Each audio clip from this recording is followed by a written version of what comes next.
नमस्कार दोस्तों, हमारे इस नई वीडियो में आपका स्वागत है। आज हम अडानी इंटरप्राइज़ के बारे में गहराई से समझेंगे क्या प्रॉब्लम है इसमें। अडानी इंटरप्राइज़ देखिए हमने ओपन कर लिया है। अडानी इंटरप्राइज़ जो लगातार कंटिन्यू गिरता जा रहा था वो 2 दिन संभला, जिसमें से 30% अपर सर्किट और 20% अपर सर्किट 2 दिन लगातार लगा। कल फिर से वो जो है कि 11% फिर से डाउन हुआ है और आज क्या होता है वो देखने के बाद ही तो हम आज इसका एनालाइज करने वाले हैं। तो देख लेते हैं, यहाँ पर इसका चार्ट एक बार खोल लेते हैं। एक दिन का है, एक सप्ताह का चार्ट लेते हैं।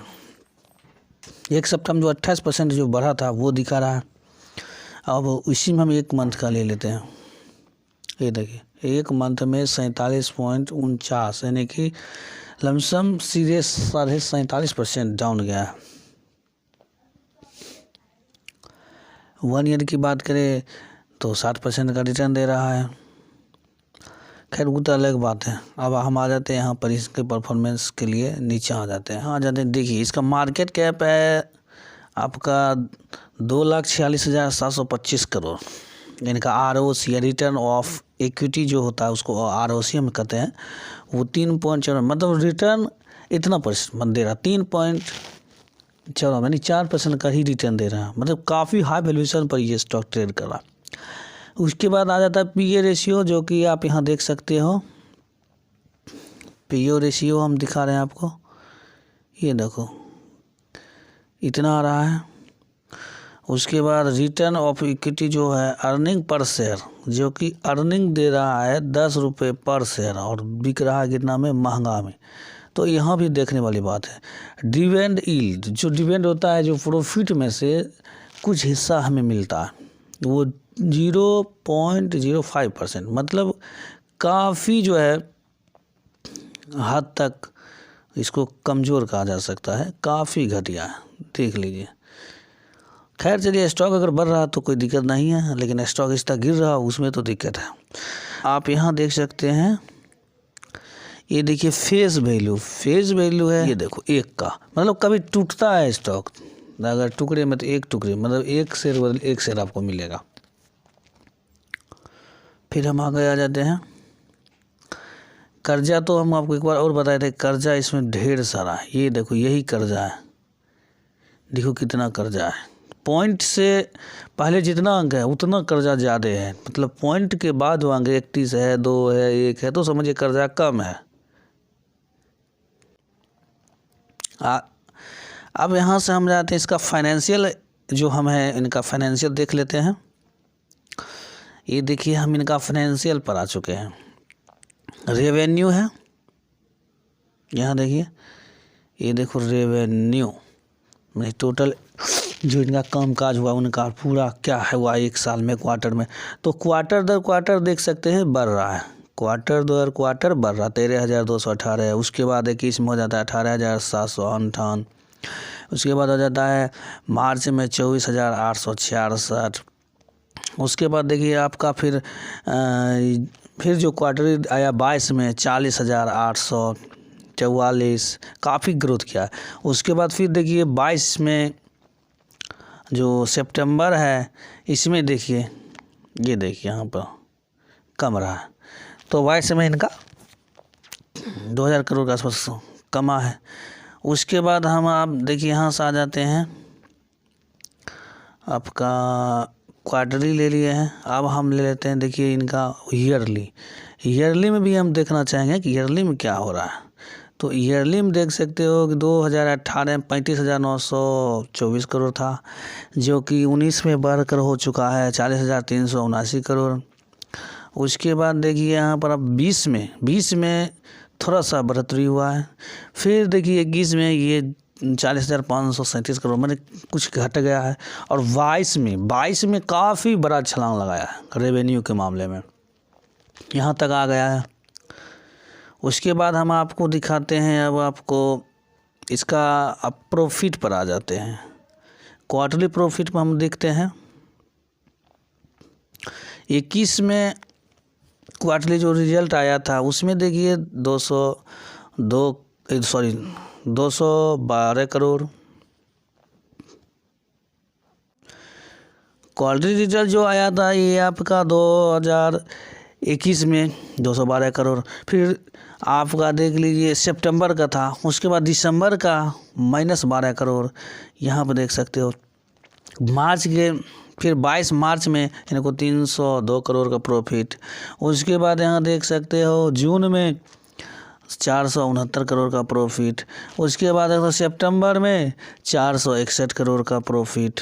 ये आपको हमने क्वार्टरली बताया, क्वार्टरली है ये।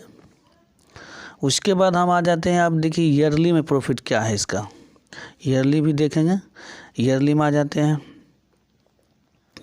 तो ईयरली में देखो, ईयरली में 2018 में 757 करोड़, जो कि यहाँ पर आपको देख सकते हो।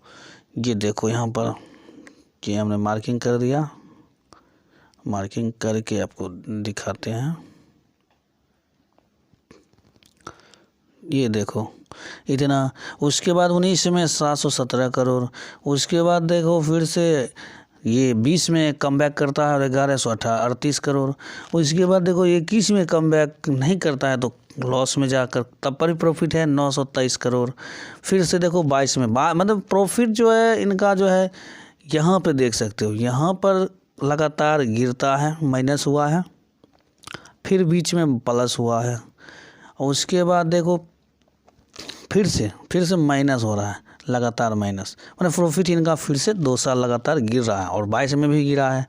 चलिए उसके बाद हम आ जाते हैं इनका नेट वर्थ, जो कि पूरा इनका जो एसिड फैसिड काट के जो है वो सब है। तो आ जाते हैं यहाँ पर, ये देखो कि इनका क्वार्टरली देख यार, ईयरली पर ही हम देख लेते हैं कि वीडियो बहुत लंबा हो जाएगा। तो ईयरली पर ही हम आ जाते हैं, थोड़ा कलर चेंज कर लेते हैं ब्रश का, तो ईयरली ही लेते हैं।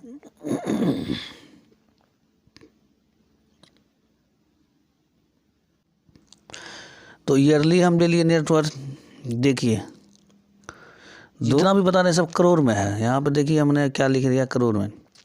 और उसके बाद हो जाता है 14,756 करोड़, थोड़ा सा घट जाता है इनका 19 में। फिर 20 में देखिए 16,947 करोड़, इस यहाँ पर इनका नेटवर्क बढ़ता है। फिर 21 में इनका 17,159 करोड़, थोड़ा सा बढ़त होता है।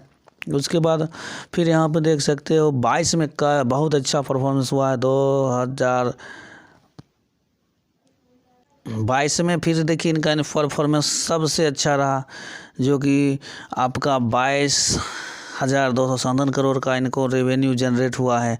उसके बाद हम आ जाते हैं कि कंपनी अगर काम कर रही है तो इन्वेस्टर को क्या कहाँ मिल रहा है। हम आप कंपनी के बारे में देख लेते हैं। अडानी एंटरप्राइज नाम तो लिस्टेड है, इनका सीईओ देखिए इनका है राजेश अडानी।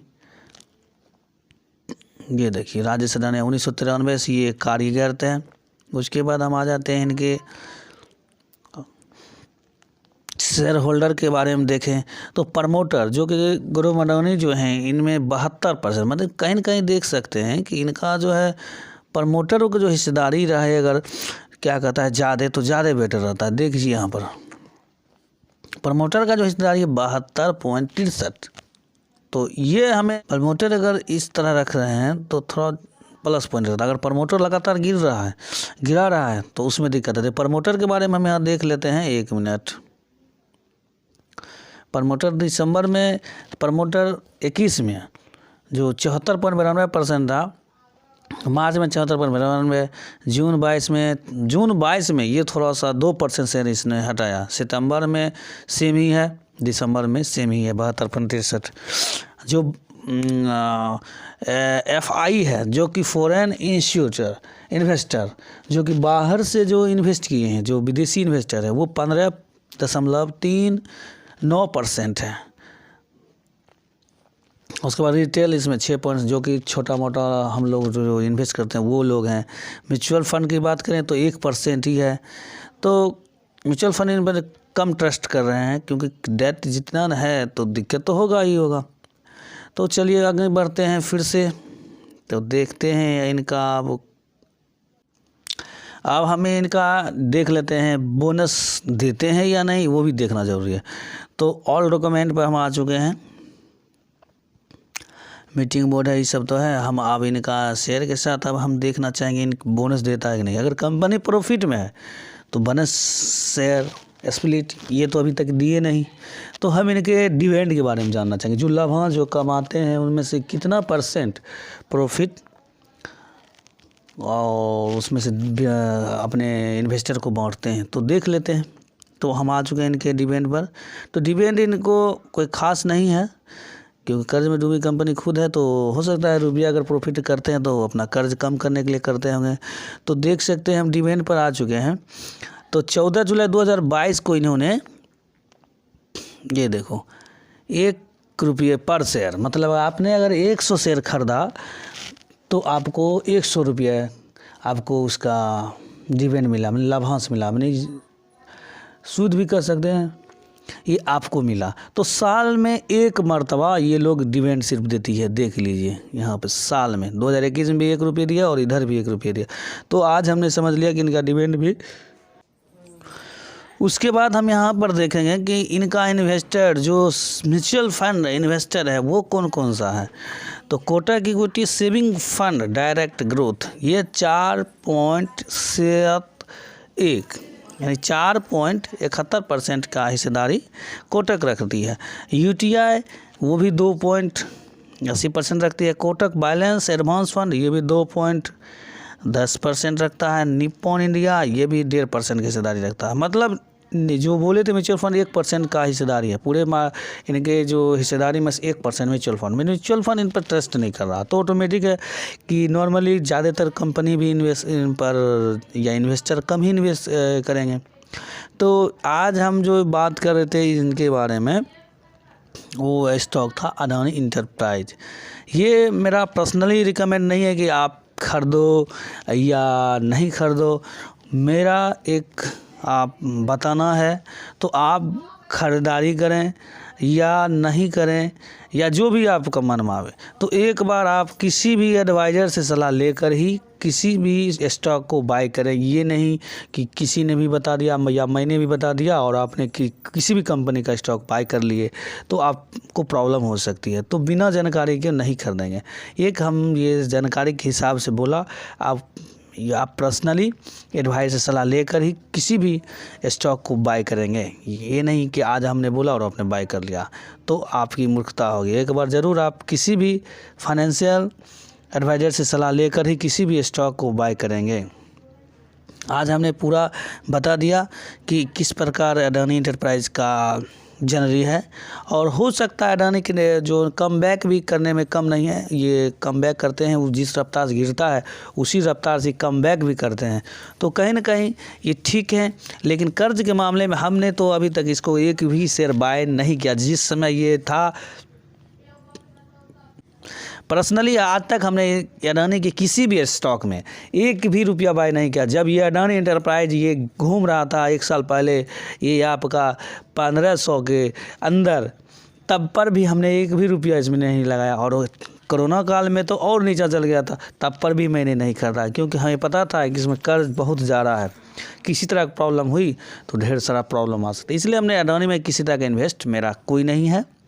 और आप किसी तरह का भी कोई स्टॉक को बाय और रिकमेंड करेंगे तो ये बात तो आप हमेशा ध्यान रखेंगे कि आप किसी एडवाइज़र सलाह लेकर ही करेंगे। तो आज के लिए इतना ही इस वीडियो में। जय हिंद।